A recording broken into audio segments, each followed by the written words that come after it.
Selamat pagi Bapak Erika yang terhormat serta rekan-rekan semuanya. Semoga kita semua dalam kondisi yang baik, kondisi yang sehat. Pada hari ini, kami dari kelompok 3 akan membacakan serangkaian praktikum yang akan dilakukan oleh teman-teman semuanya, yaitu praktikum ketiga mengenai sampel kuadrat. Sebelumnya, perkenalkan terlebih dahulu anggota dari kelompok 3, yaitu saya sendiri, Giovanna Rosalia Prawira. Yang kedua ada Eka Febriana Makfiroh.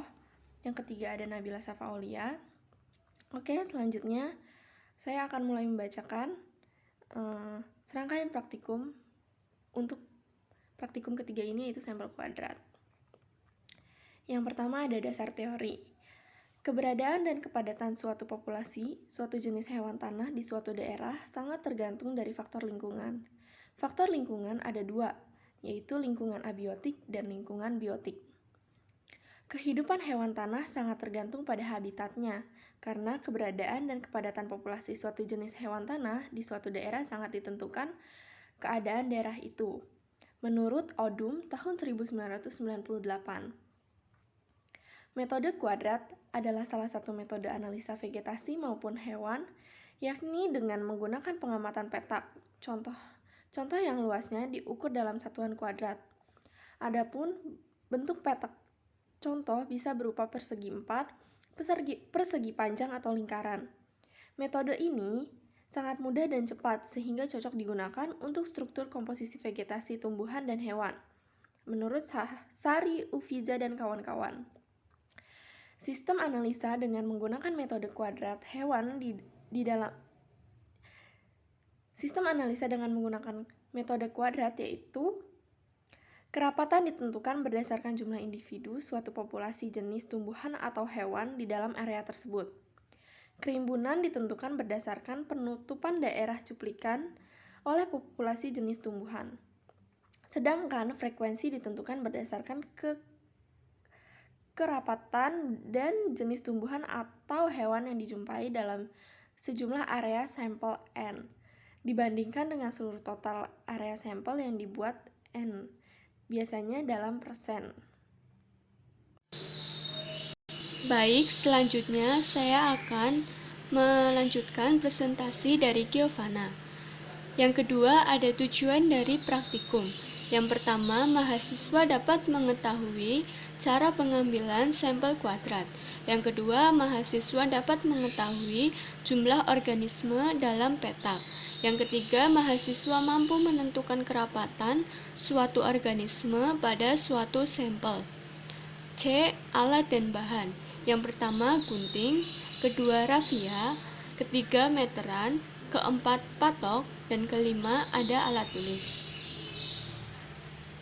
Langkah kerja dari praktikum ini, yang pertama, kita mempersiapkan alat dan bahan yang digunakan untuk praktikum.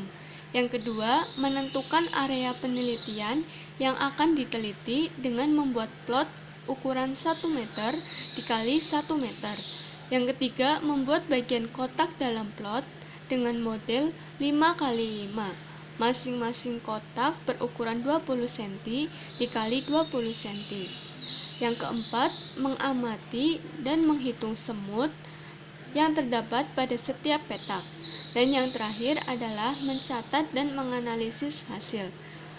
Slide selanjutnya akan dibacakan oleh Eka. Selanjutnya yaitu mengenai tabel pengamatan. Nah, pada tabel pengamatan ini kita buat tabelnya seperti dengan denah yang digunakan untuk praktikum. Jadi dibuat 25 kotak. Ada kotak A sampai Y. Nah, di tabel pengamatan ini isinya itu jumlah semut yang ditemukan. Misal pada kotak A itu ditemukan 5 semut. Nah, nanti di tabel dituliskan 5. Terus pada kotak B ditemukan 6. Nanti di tabelnya dimasukkan 6 seperti itu sampai kotak yang terakhir yaitu Y.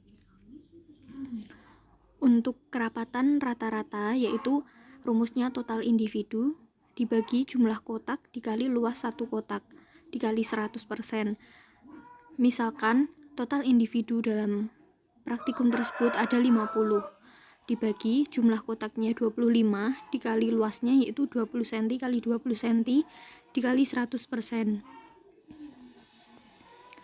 Nah, selanjutnya ada latihan soal yang bisa dikerjakan teman-teman dan dilampirkan pada laporan praktikum teman-teman. Bisa dibaca ya. Sekian, terima kasih. Apabila ada yang ingin bertanya, silahkan menyebutkan nama dan NPM terlebih dahulu. Nanti akan kelompok kami pilih. Setelah itu, pertanyaan dituliskan di forum diskusi Elita. Terima kasih. Wassalamualaikum warahmatullahi wabarakatuh.